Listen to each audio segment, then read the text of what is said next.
Hello guys, back to my channel Chiranjit Puja ভালোবাসার কেন্দ্র সে তোমাদের স্বাগত জানাই। তো একটা রেসিপি নিয়ে চলে এসেছি তোমাদের কাছে। তো আজকে বানাবে রুই ভাপা মা। তো চলো তোমরা দেখতে থাকো। এখানে তিল আছে, এখানে পোস্ত আছে, আমি দেবো। এখানে আমি চাল মগজ নিয়ে নিলাম।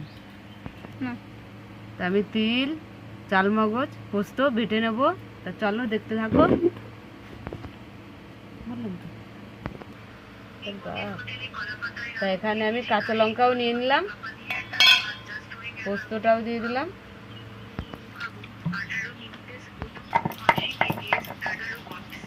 এখানে আমার পোস্ত, চালমগজ, কাঁচা লঙ্কা, তিল বাটা হয়ে গেছে। এখানে আমি মাছ নিয়ে নিয়েছি, এখানে আমি 6 পিস মাছ নিয়ে নিয়েছি। আমার নুনটা ধরে গেছে, কড়াটা বসিয়ে দিলাম। এখানে আমি নুন দিয়ে, তো এখানে আমি মাছের মধ্যে নুন দিয়ে দিয়েছি। আমি একটু আদা রসুন বাটা আমি মাখিয়ে নিচ্ছি। আমার কড়া গরম হয়ে গেছে, আমি তেল দিয়ে দিলাম। তা আমরা মাছগুলো তেলের মধ্যে দিয়ে দিচ্ছি।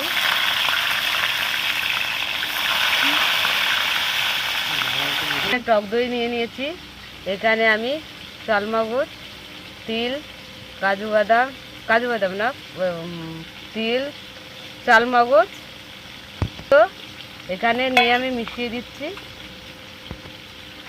পোস্তও দিয়েছি, কাঁচা লঙ্কা বাটা সব একসঙ্গে বেটে আমি মিশিয়ে নিলাম।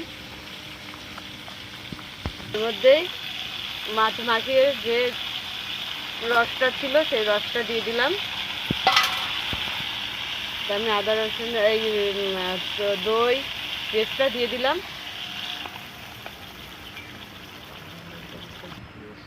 আমি নুন দিয়ে দিলাম। আমি অল্প একটু জল দেব।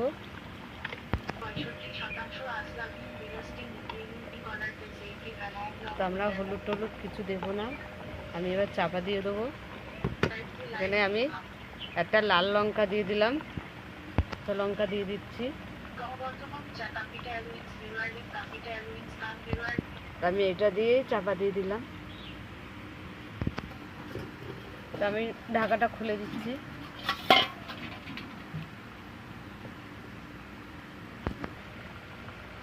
তা আমি রুই ভাপাতে একটু সর্ষের তেল উপর দিয়ে ছড়িয়ে দিলাম।